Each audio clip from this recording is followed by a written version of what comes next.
Noah was born during a time of great corruption and wickedness on earth.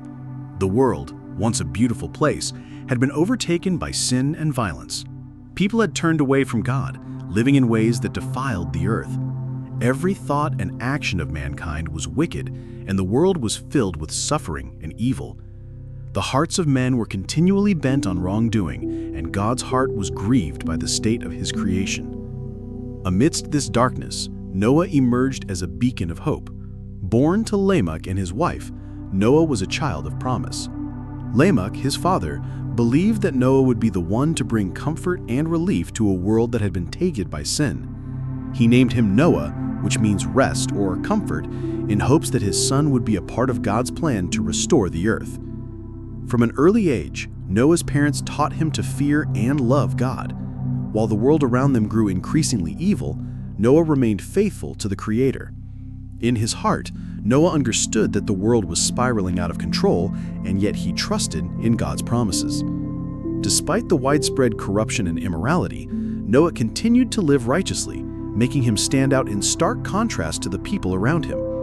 As Noah grew, so did his understanding of his unique calling. God had set him apart for something extraordinary, although Noah did not yet fully understand the magnitude of his role.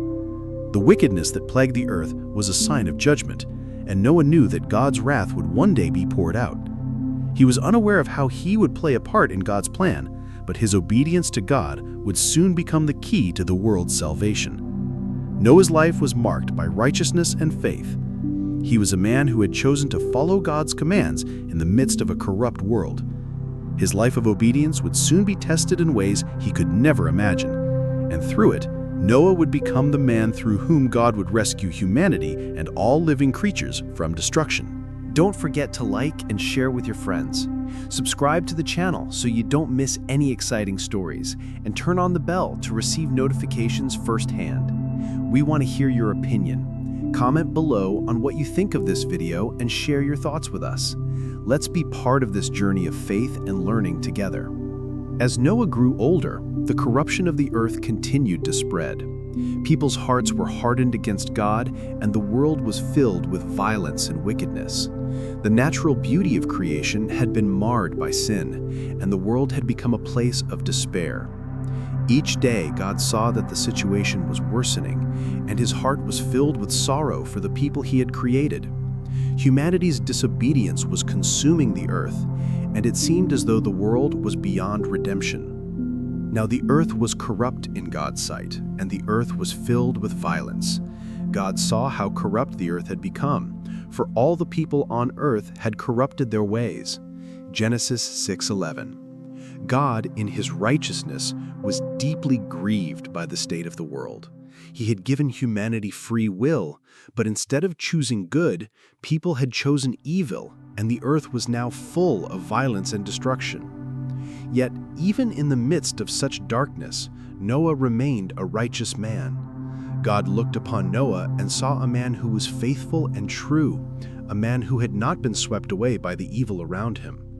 Noah was a righteous man, blameless among the people of his time, and he walked faithfully with God.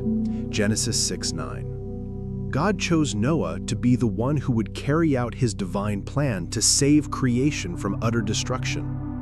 God spoke to Noah and gave him a command that would change the course of history. He told Noah that he was going to send a great flood to wipe out all living creatures because of the corruption and violence that had overtaken the earth. I am going to put an end to all people, for the earth is filled with violence because of them.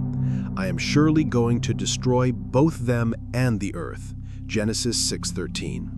This would be God's judgment on a world that had turned its back on him. But God also gave Noah a mission. He instructed him to build an ark, a massive floating vessel that would serve as a place of refuge for Noah, his family, and two of every kind of animal.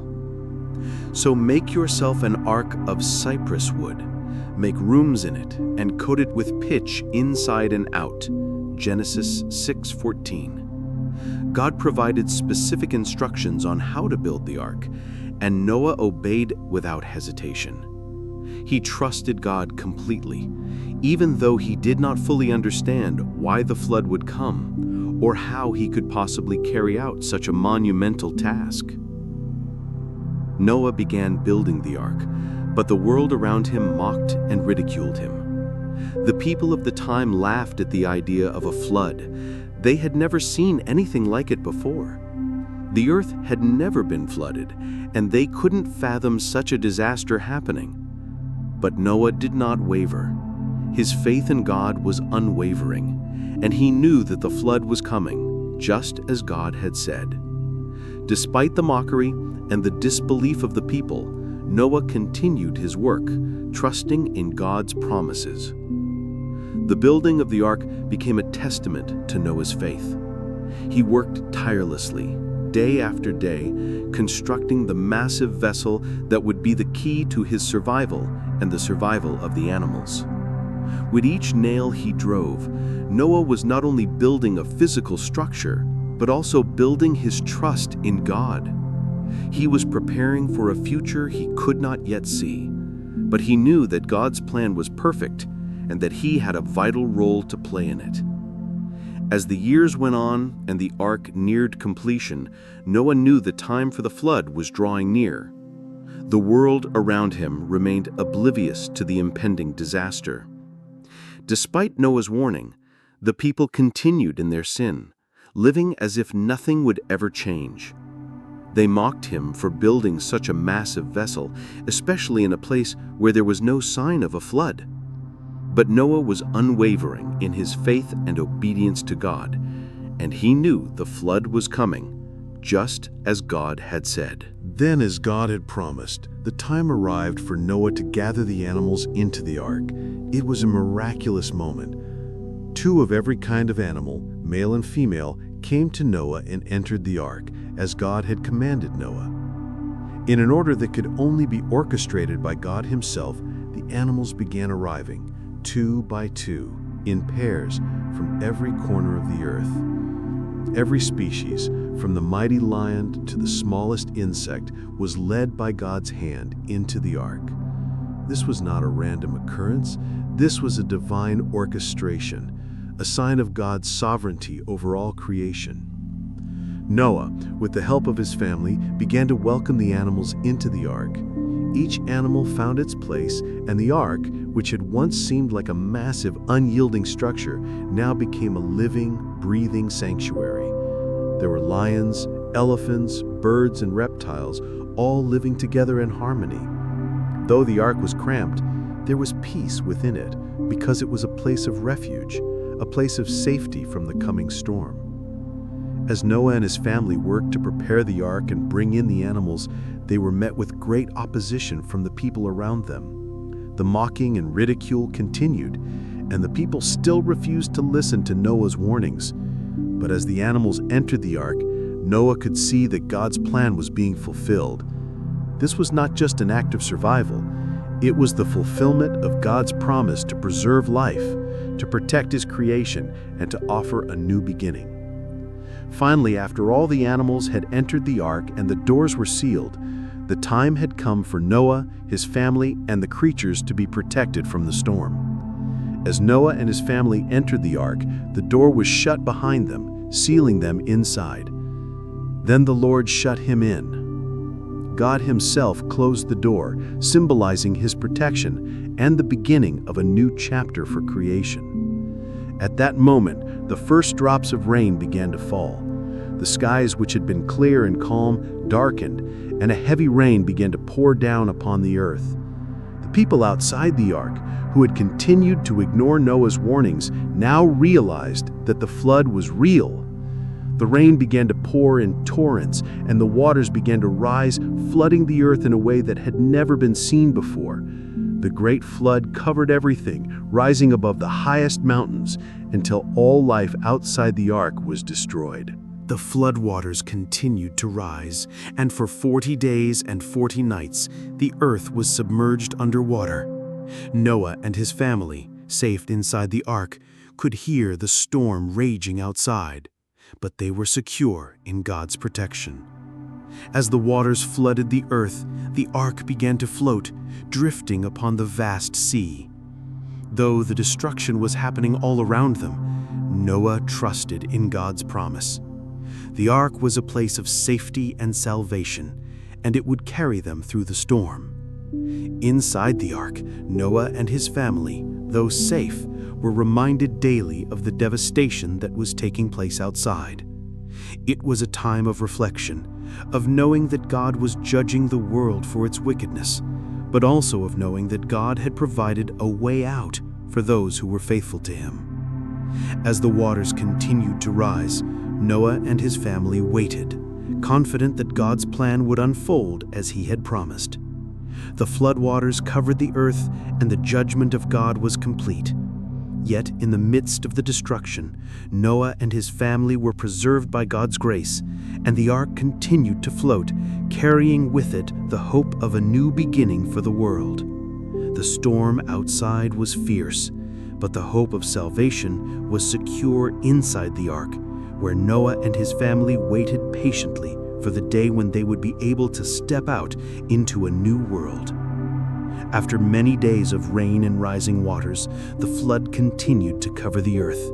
The once familiar world was now a vast, unrecognizable sea. Noah, his family, and the animals aboard the ark floated on the ever-encroaching waves, waiting for the storm to end. The sky was dark and filled with heavy clouds, and the only sounds were the relentless pounding of the rain and the creaking of the ark. Inside, there was no way of knowing when the waters would begin to recede or if they would ever be able to leave the ark. Despite the uncertainty, Noah and his family trusted in God's promise. For days they waited, relying on God's word. But as the flood waters rose and the rain did not cease, it became clear to Noah that this trial would be unlike any other, and the earth would be purged from its corruption. They knew that only by God's mercy would they survive the judgment. And as the ark continued to drift, they held firm to their faith. Then, after 40 days and 40 nights of relentless rain, the storm began to subside. The skies slowly cleared and the rain stopped falling. For the first time in what seemed like an eternity, the thunderous roar of the downpour ceased. But, although the rain had stopped, the waters still covered the earth. It would take time for the water to recede, and for Noah and his family to know for certain that the world outside the ark was safe. Noah, ever obedient to God, decided to send out a raven to explore the surroundings. The raven flew out over the waters but did not return. It found no resting place, for the earth was still submerged. Noah waited for several more days, reflecting on the destruction and the salvation that was taking place within the ark. He prayed and trusted that God's plan would unfold in His perfect timing. Then, Noah sent out a dove to search for dry land. The dove flew off into the vast expanse, and after some time, it returned with a fresh olive leaf in its beak. This was a sign of hope. The leaf was proof that life was beginning to return to the earth, and the floodwaters were beginning to recede. Quote, "Then Noah knew that the water had receded from the earth." End quote. The olive branch was a powerful symbol of peace and renewal, a reminder that God was restoring the world and His creation. Noah, filled with gratitude and hope, waited 7 more days before sending the dove out again. This time, the dove did not return, and Noah knew that the earth was finally dry enough for them to leave the ark. The promise of a new beginning was near. The flood had done its work, purging the earth of its wickedness and making way for a fresh start. When Noah saw that the earth was dry, God spoke to him once again. "Come out of the ark, you and your wife, and your sons and their wives.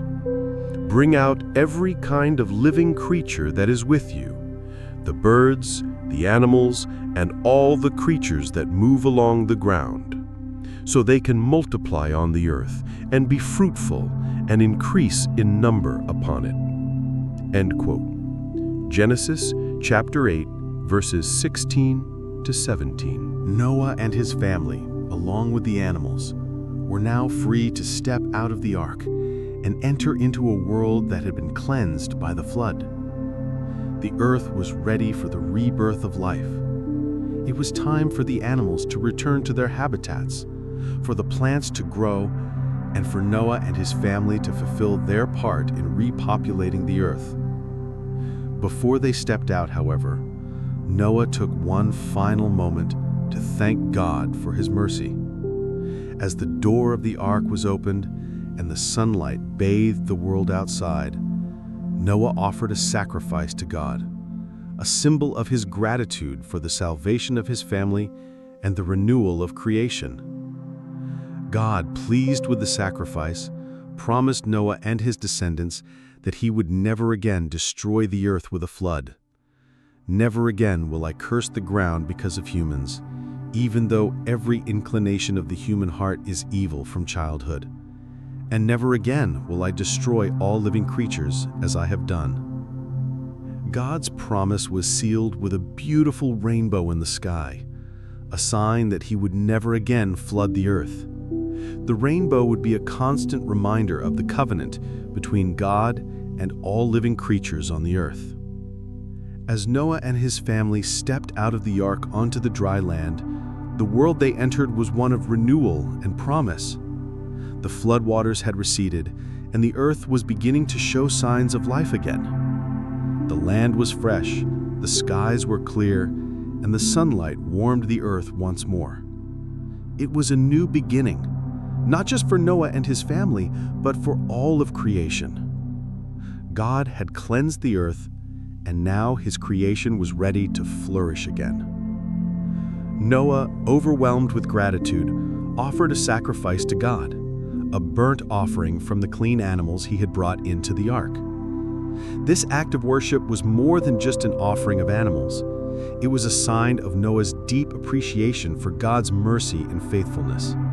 He recognized that their survival was solely due to God's grace, and the ark had become a symbol of salvation. As the aroma of the sacrifice rose to heaven, it was pleasing to God, and in that moment, God made a declaration in his heart: "Never again will I curse the ground because of humans, even though every inclination of the human heart is evil from childhood. And never again will I destroy all living creatures as I have done." Genesis 8:21. This promise of mercy, this covenant, was God's commitment to never again destroy the earth with a flood. It was a declaration that, despite humanity's flaws and inclination towards sin, God's judgment would not wipe out creation in such a way again. The earth would endure, and God's creation would continue, though humanity would still face consequences for their sin. This was a new chapter, a fresh opportunity to live in harmony with God and with the earth. To seal this covenant, God gave Noah and all of humanity a visible sign: the rainbow. "I have set my rainbow in the clouds, and it will be the sign of the covenant between me and the earth." Genesis 9:13. The rainbow was not only a natural phenomenon, but a divine reminder, a symbol of God's promise that the earth would never again be destroyed by floodwaters. Every time a rainbow appeared in the sky, it would remind Noah and his descendants, as well as all future generations, of God's faithfulness and his commitment to preserve life. With this promise came new instructions for Noah and his family. God blessed them and said, "Be fruitful and increase in number and fill the earth."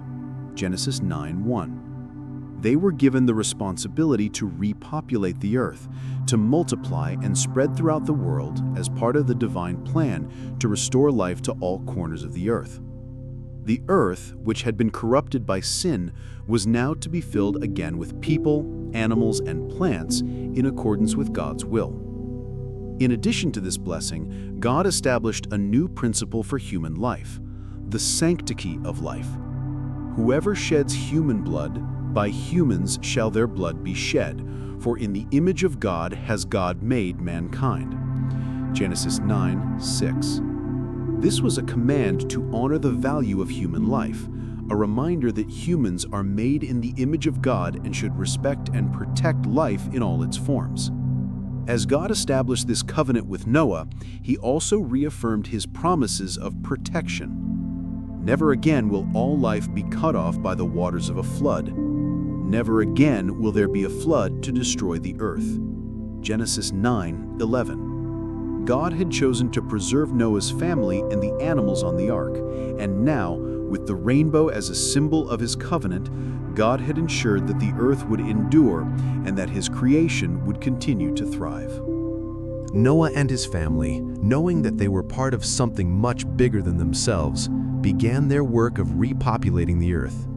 With the rainbow overhead, they were reminded daily of the divine covenant and of their responsibility to live righteously, to honor God, and to care for the earth and all the creatures upon it. With God's covenant sealed and the rainbow shining as a reminder of his promise, Noah and his family faced the monumental task of rebuilding the world. The earth was now theirs to repopulate and restore.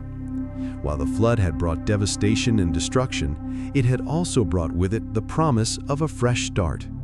No longer would humanity be wiped out by water, but the responsibility now rested upon Noah and his descendants to honor the covenant and to live according to God's will. Noah's family had been chosen to lead humanity into this new chapter, and they were tasked with filling the earth and ensuring that it would be a place where life could thrive. As they stepped onto the earth, they realized that they were not just survivors, they were caretakers, chosen by God to help restore his creation. With this calling came a great sense of responsibility. They were to live in harmony with nature, with each other, and with God. God had given them the blessing to be fruitful and multiply, and Noah and his sons began the process of repopulating the earth. The animals that had survived the flood, now released from the ark, returned to their respective habitats, and life began to regenerate. The earth, though it had been cleansed by the flood, was still in need of restoration. It was now up to Noah and his family to ensure that the earth would be treated with respect and care, as it was God's creation. God also gave Noah and his family specific instructions about how to live. "The fear and dread of you will fall on all the animals of the earth, and on all the birds in the sky, on every creature that moves along the ground, and on all the fish in the sea. They are given into your hands." Genesis 9:2. While God had created the earth and all its creatures, he gave humanity dominion over the earth. However, this dominion was not a free pass to exploit or destroy God's creation. Instead, it was a responsibility to care for and steward the earth wisely, recognizing that God's creation is sacred and should be treated with reverence. Along with this responsibility came a new command regarding food. "Everything that lives and moves will be food for you. Just as I gave you the green plants, I now give you everything." Prior to the flood, humanity had been vegetarians, but now God allowed Noah and his descendants to eat meat as well. This was a significant change, but it was also an acknowledgement of the new world that had emerged from the flood. Despite this change in diet, God set a clear boundary. "But you must not eat meat that has its lifeblood still in it." Life was sacred, and the blood was to be respected. Humanity was to live in balance with God's creation, taking only what was needed and using it responsibly. As Noah and his family began to rebuild their lives, they were reminded that they were not free from accountability. "And for your lifeblood, I will surely demand an accounting. I will demand an accounting from every animal and from each human being too.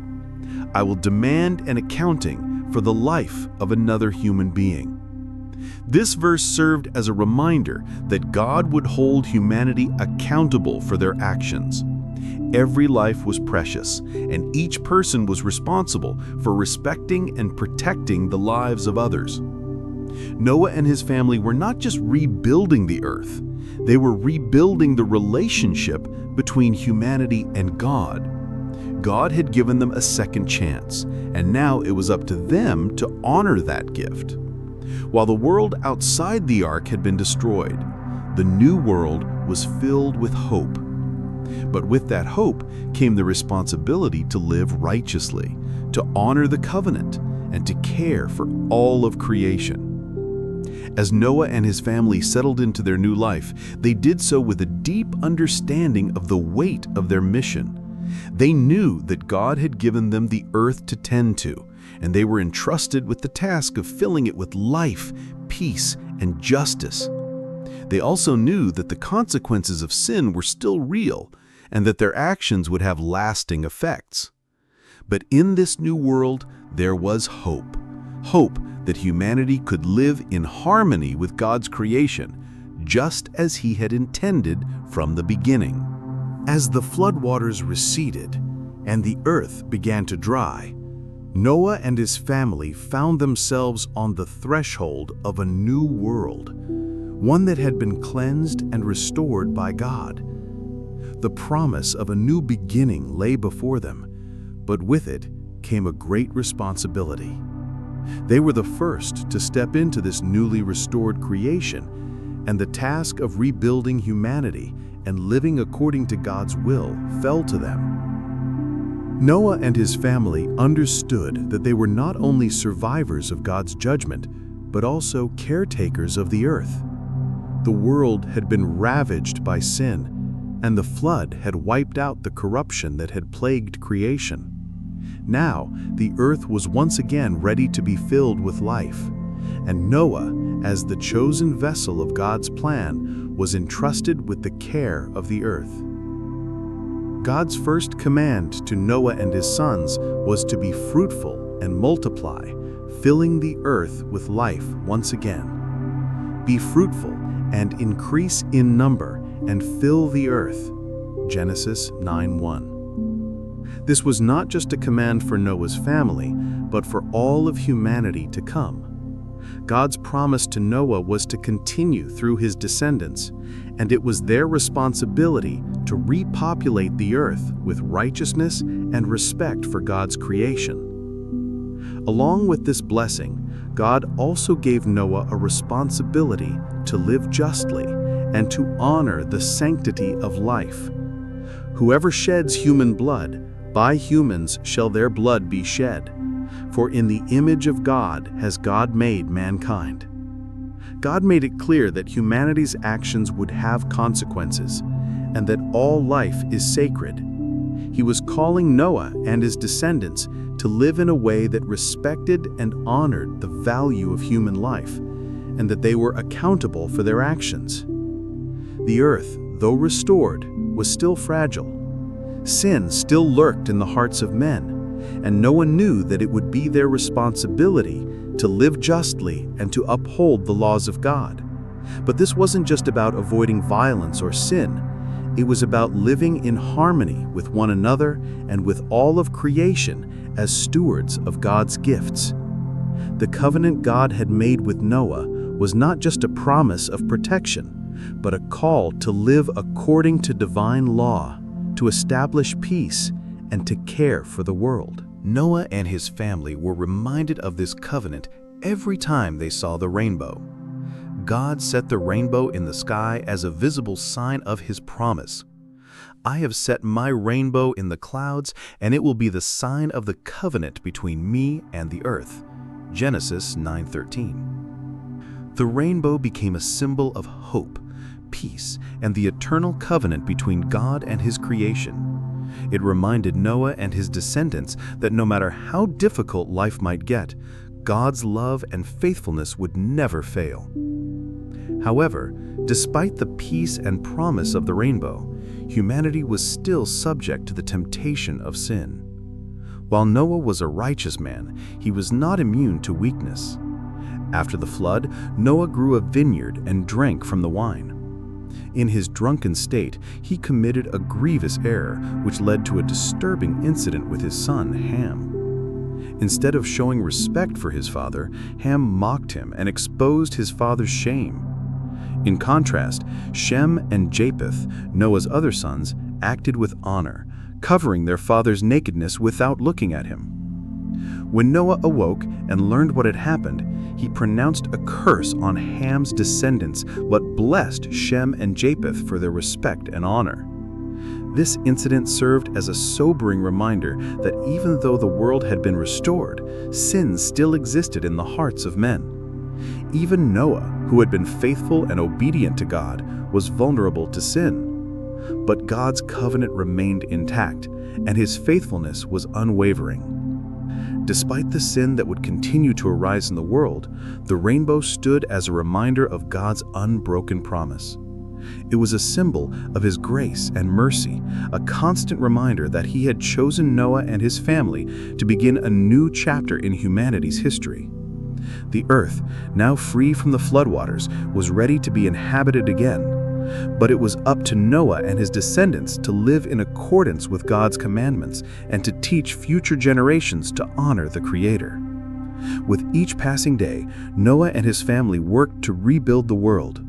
They honored God's covenant, living in righteousness and striving to fulfill the mission that had been entrusted to them. The rainbow, appearing after each storm, was a sign of hope, a promise of peace, and a symbol of God's eternal love for his creation. As Noah and his family settled into the new world, they were filled with a sense of responsibility and awe.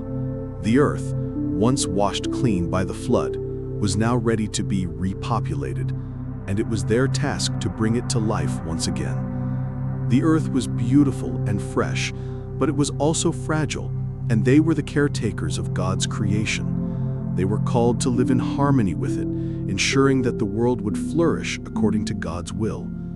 Noah and his sons began the hard work of rebuilding the earth. They cultivated the land, planted crops, and began to repopulate the earth.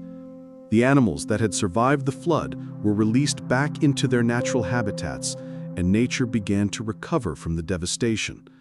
The earth, though still young and in need of restoration, was once again a place of growth and life. But with this new beginning came the challenge of living justly and according to God's commands. While Noah and his family had been spared, the flood had not wiped away the sin that resided in the human heart. God's judgment had been merciful, but the temptation to sin was still present. The covenant that God had made with Noah was not just a promise of safety, but a call to live in righteousness and obedience to him. God's command to Noah and his descendants was clear. They were to multiply and fill the earth, but they were also to live in harmony with God's laws. The rainbow, which had become a sign of God's promise, was a reminder that God's covenant was with them and with all living creatures. It was a symbol of God's faithfulness and a constant reminder that his mercy and grace were ever present, even in a world still susceptible to sin. Noah, though a man of great faith, was not immune to the temptations of the world.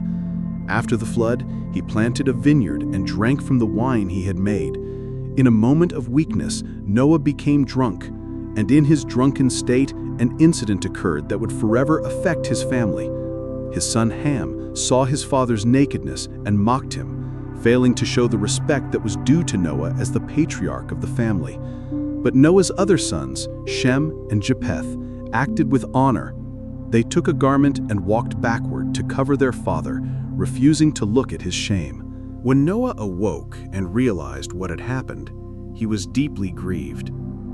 He pronounced a curse on Ham's descendants, but he blessed Shem and Japheth for their honor and respect. This incident served as a sobering reminder that even in a world restored by God's grace, sin was still present and could have consequences. Noah, despite his righteousness, was not exempt from the frailties of the human condition. Yet in this moment, God's covenant remained intact.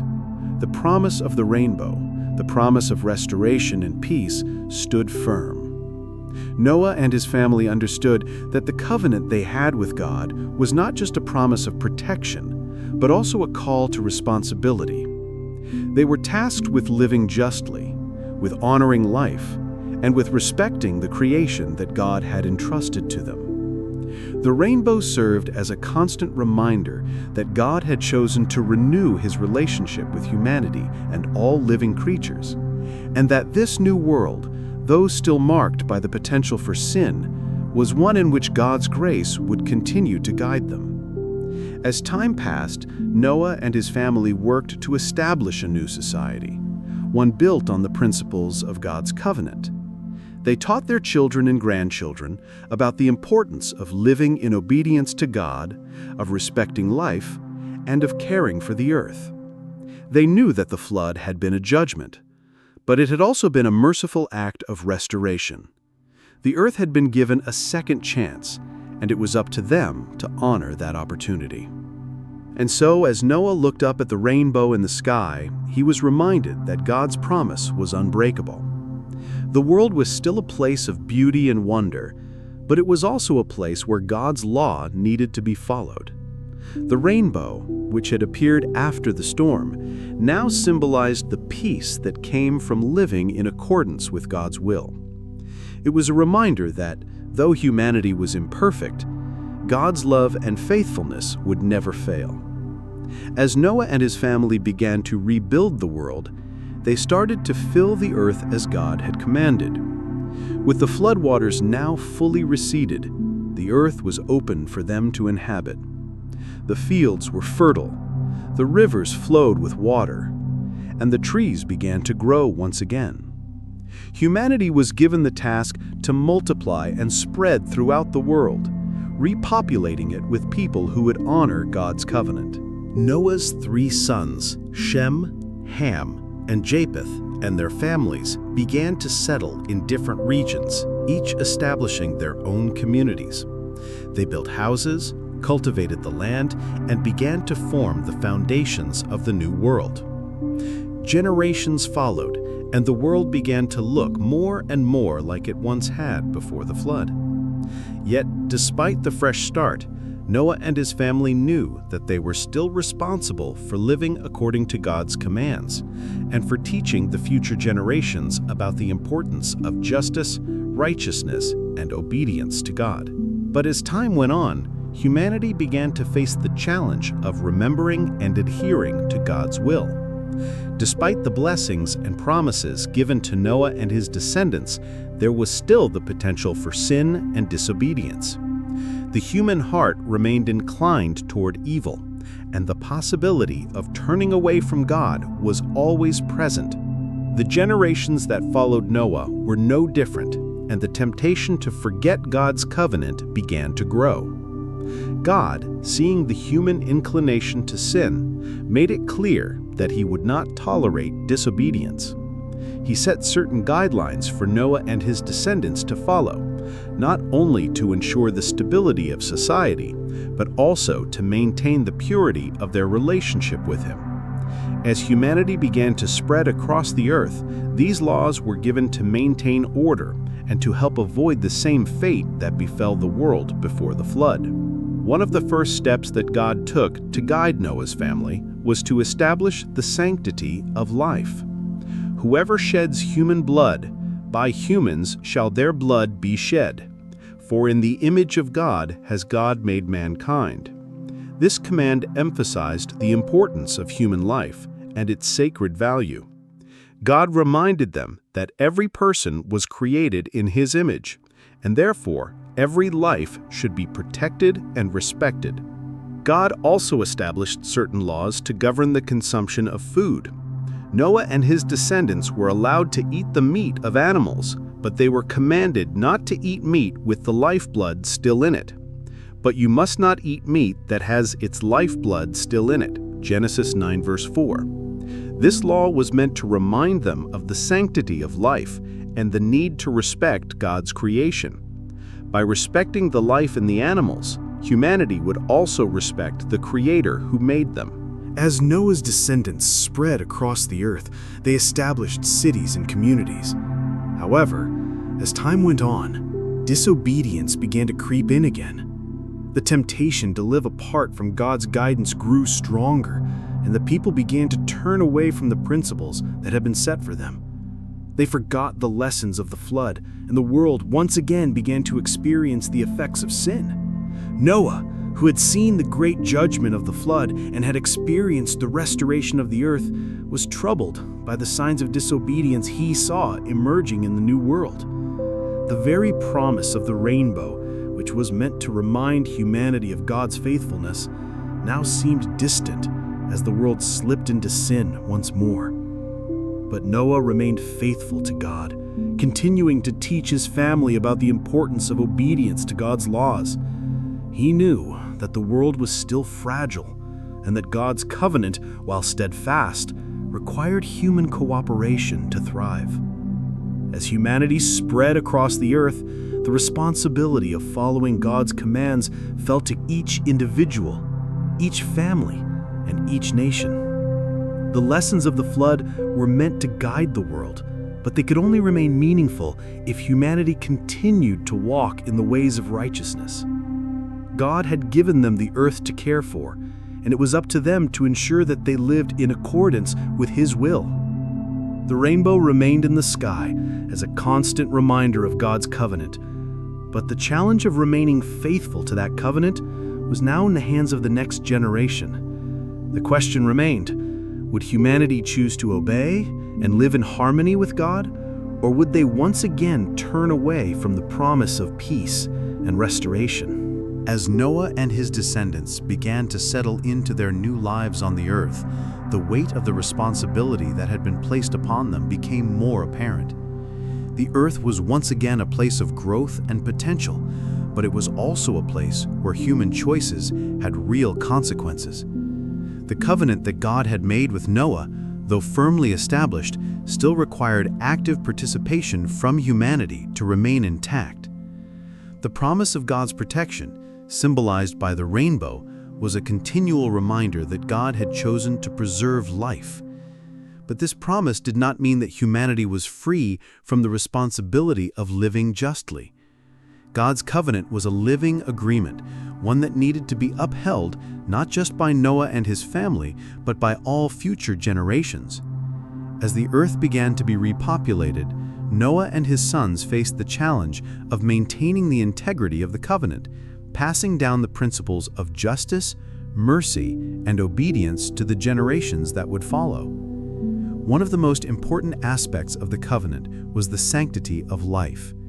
God had emphasized this in His instructions to Noah, saying, "Whoever sheds human blood, by humans shall their blood be shed, for in the image of God has God made mankind." This law underscored the immense value of each human life and the importance of justice. As humanity multiplied across the earth, the recognition of this sacredness became a foundational aspect of how the world was to function. No longer could people live as they had before the flood, when violence and corruption filled the land. The lesson of the flood was that sin and violence had consequences, and the covenant of God was an opportunity to live in peace and righteousness. God's instructions to Noah were clear.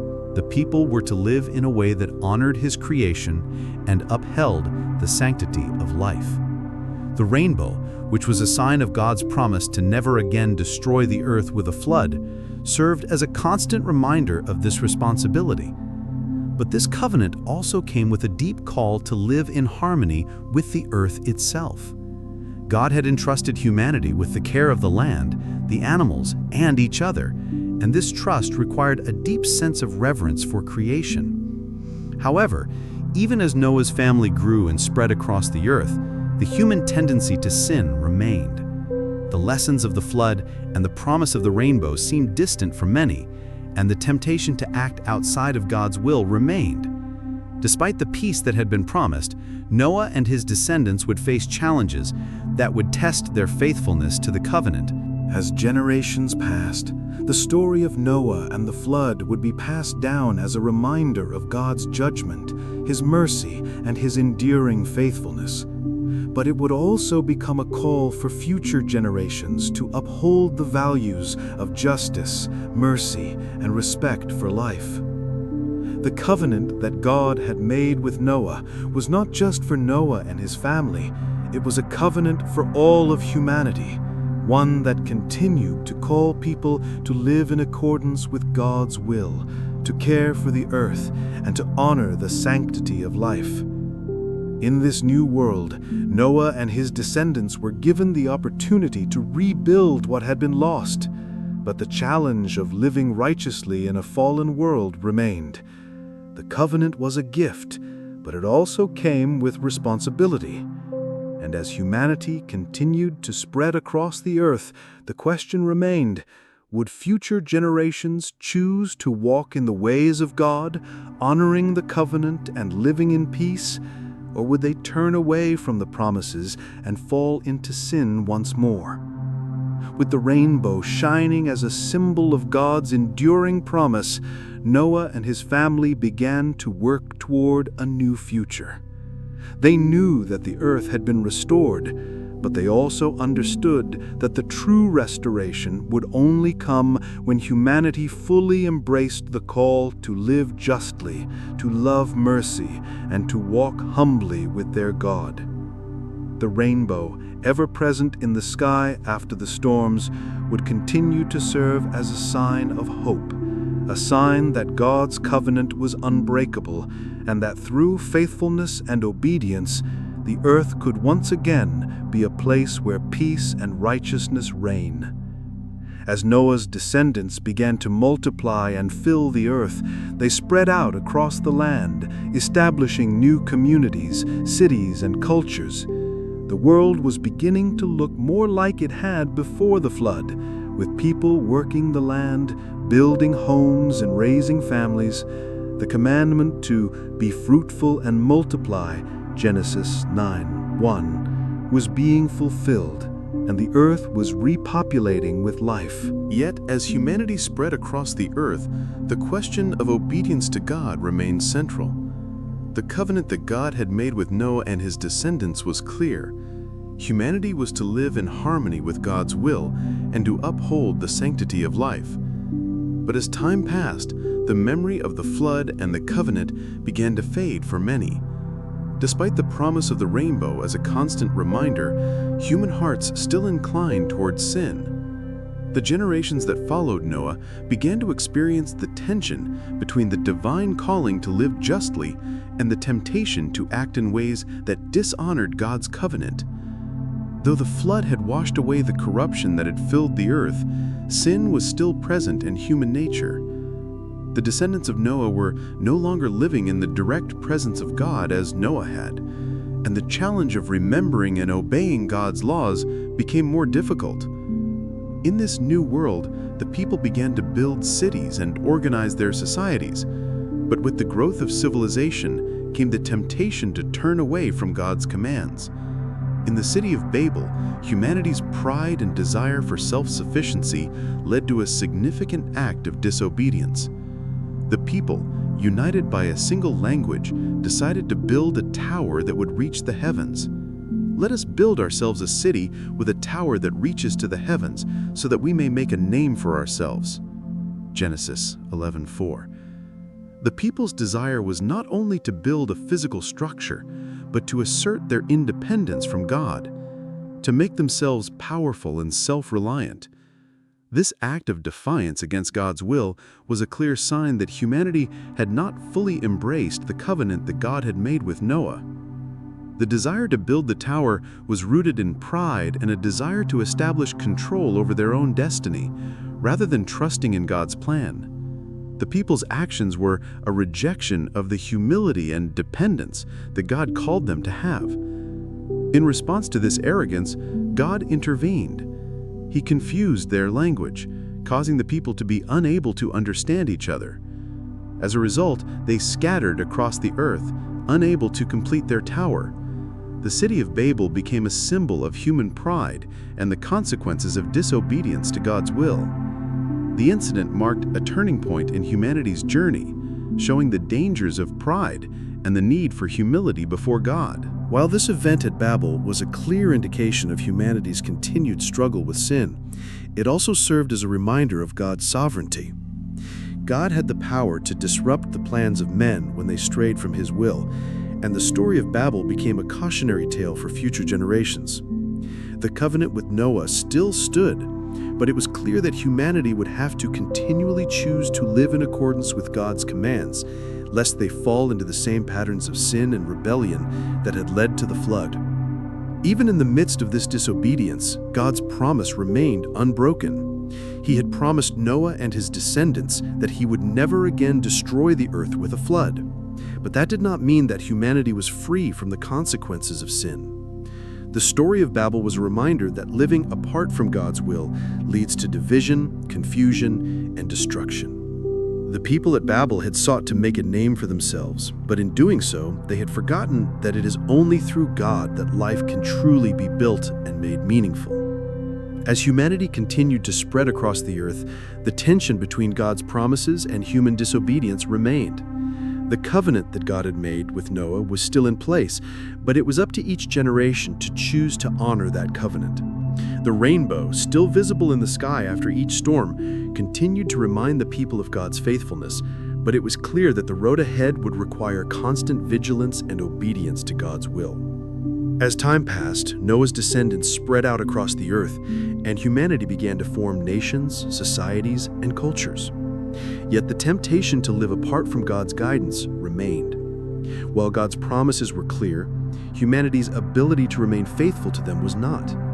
In the midst of this, God sought to renew His relationship with humanity, this time focusing on a particular individual who would lead a nation and help fulfill the promise of the covenant. God called a man named Abram, later known as Abraham, to leave his homeland and journey to a land that God would give to him and his descendants. The Lord had said to Abram, "Go from your country, your people, and your father's household to the land I will show you. I will make you into a great nation, and I will bless you." This was a pivotal moment in the unfolding of God's plan for humanity. God had chosen Abraham to be the father of a great nation, the people of Israel, and through this nation, God would continue to fulfill His promises to restore humanity. God's covenant with Abraham was significant. He promised Abraham that his descendants would become a great nation, that they would inherit the land of Canaan, and that through them, all nations of the earth would be blessed. This covenant, though specific to Abraham and his descendants, was part of the larger plan of salvation that God had been unfolding since the beginning of creation. Abraham's obedience would serve as a model for future generations, showing that faith in God and obedience to His commands were the key to living in alignment with His covenant. In response to God's promise, Abraham's faith was tested. God asked Abraham to make a sacrifice, not just of material possessions, but of his son, Isaac, the very son through whom God's promises would be fulfilled. "Take your son, your only son, whom you love, Isaac, and go to the region of Moriah. Sacrifice him there as a burnt offering on one of the mountains I will tell you about." This was a difficult and painful test, but Abraham, trusting in God's promise, obeyed. At the last moment when Abraham was about to sacrifice Isaac, God intervened, providing a ram as a substitute offering. "Do not lay a hand on the boy. Now I know that you fear God, because you have not withheld from me your son, your only son." This act of obedience marked a critical moment in the unfolding of God's covenant with Abraham. God reaffirmed His promises to Abraham, telling him that his descendants would be as numerous as the stars in the sky, and that through them all nations would be blessed. The faithfulness of Abraham demonstrated the kind of relationship God desired with His people, one of trust, obedience, and love. The covenant with Abraham set the stage for the nation of Israel and the unfolding of God's redemptive plan. It was through Abraham's line that the promise of a Messiah, one who would bring ultimate salvation to all people, would be fulfilled. But even as God made these promises, he reminded his people that living according to the covenant was not without its challenges. The people of Israel would need to choose to follow God's laws and remain faithful to the promises made. As the generations passed, the descendants of Abraham, though numerous, continued to wrestle with sin and disobedience. Yet the covenant remained unbroken. Each new generation had the opportunity to walk in the faith of their ancestors, to embrace God's promises, and to live in harmony with His will. No matter how much humanity struggled, the rainbow in the sky continued to remind God's people of His covenant. It was a symbol of God's faithfulness to His promises, and a sign that even when humanity faltered, God's grace was always available to restore and redeem. As the descendants of Abraham multiplied and spread across the earth, the covenant that God had made with Noah and then with Abraham continued to unfold. The promise to Abraham that his descendants would become a great nation was beginning to take shape, but the road ahead would not be an easy one. While God's covenant was still intact, humanity's struggle with sin and disobedience remained a constant challenge. The children of Israel, the descendants of Abraham, found themselves in bondage in Egypt, living as slaves under the rule of a harsh Pharaoh. The once promised land of Canaan was distant, and the path to fulfilling God's covenant seemed blocked. But God, in His faithfulness, had not forgotten His promise. He had made a covenant with Abraham, and now He would act to fulfill that covenant for Abraham's descendants. God raised up a leader, Moses, to guide the people of Israel out of slavery and lead them toward the land He had promised them. God appeared to Moses in a burning bush and called him to deliver his people from Egypt. I have indeed seen the misery of my people in Egypt. I have heard them crying out because of their slave drivers, and I am concerned about their suffering. So I have come down to rescue them from the hand of the Egyptians. This was the beginning of a new chapter in God's covenant with Israel. God had not forgotten the promise He made to Abraham, and He was now acting to deliver His people and lead them into the land of promise. Moses, though reluctant at first, obeyed God's call. He went to Pharaoh, demanding that he let the Israelites go. Pharaoh refused, and the resulting confrontation led to the 10 plagues that God sent upon Egypt, each one a judgment on the Egyptian gods and a demonstration of God's power and sovereignty. The final plague, the death of the firstborn sons in Egypt, led to the institution of the Passover, where the Israelites were commanded to mark their doorposts with the blood of a lamb so that the angel of death would pass over their homes.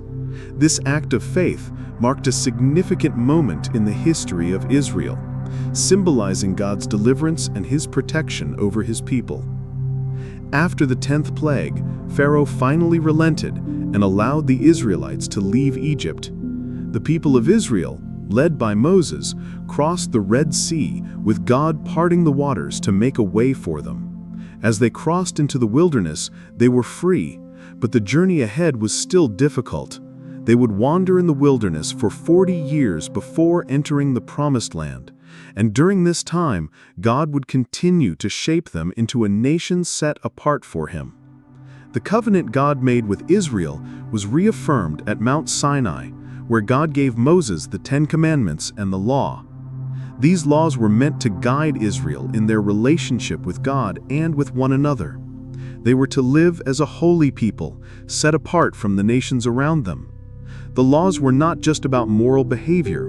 They were about living in a way that reflected God's holiness and justice. God's presence would dwell among them, and they were to be a light to the nations, showing the world what it meant to live in harmony with the Creator. Yet, despite the covenant, the Israelites struggled with disobedience. Time and time again, they turned away from God, worshiping idols and ignoring His commands. But God's faithfulness to His covenant never wavered. Even when the people sinned, God continued to offer grace and mercy, calling them to repentance and restoration. His promise to Abraham that through his descendants all nations would be blessed would ultimately be fulfilled through the coming of a Savior, a Messiah who would bring redemption not just to Israel, but to all the nations of the earth. The legacy of Abraham and the covenant that began with him would continue to echo through the generations. From the promise of land and descendants to the gift of the law, God's covenant was not just for Israel, it was for the whole world. Through Israel, God would reveal himself to the nations, and through the coming Messiah, he would offer salvation to all who believe.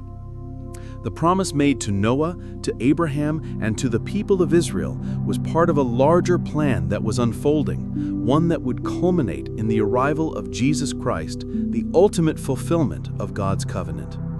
As the generations of Israel continued, the story of the covenant, the promise, and the hope of redemption would be passed down from one generation to the next. The rainbow, the sign of God's promise never to destroy the earth again with a flood, remained a symbol of his faithfulness. And as the people of Israel looked forward to the fulfillment of God's promises, they knew that they were part of a much larger story, a story that was not just about them, but about the redemption of all creation. As time passed, the descendants of Israel continued to struggle with faithfulness to God, even as God remained steadfast in his promises. Throughout their history, the Israelites experienced cycles of obedience and disobedience. God's covenant with his people, however, never wavered.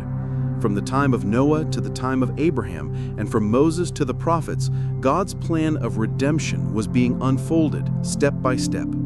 The promise made to Abraham that through his descendants all nations would be blessed remained central to God's purposes. Yet as history progressed, it became clear that Israel's failures to fully uphold God's covenant were not only a failure of a single nation, but a reminder of the fallen state of humanity as a whole. Sin continued to plague God's people, and even the law given to Israel at Mount Sinai could not fully cleanse them from their unrighteousness. Humanity needed something greater, something that no law, no ritual, and no king could provide. God's ultimate plan was to send a Savior, a Messiah, who would fulfill the promises made to Abraham, to Israel, and to all of creation. This Savior would be the ultimate fulfillment of the covenant.